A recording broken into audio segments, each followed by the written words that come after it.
why, oh.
Get so your audio is ready.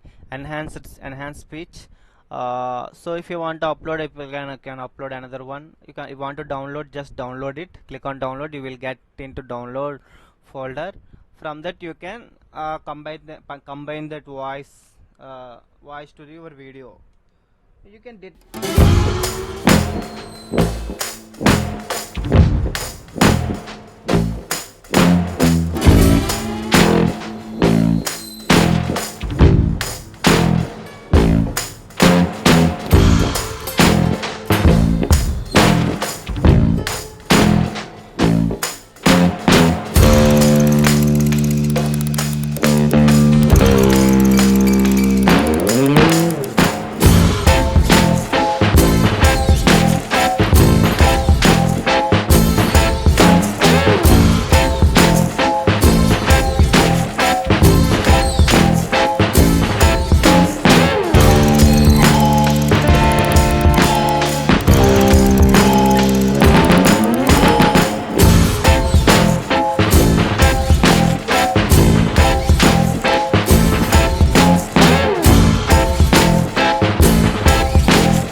first if you want to little bit low in this.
Another one also ready, so I download it. In this way you can utilize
in previous videos. So many people asked about my voice, bro, your voice is very low, your voice is not audible much, like that they will comment in my previous videos. Now I found a solution for that. Actually I also faced a little bit issue from my voice side, so finally so and your experience use filter transformation. as you observed in previous videos.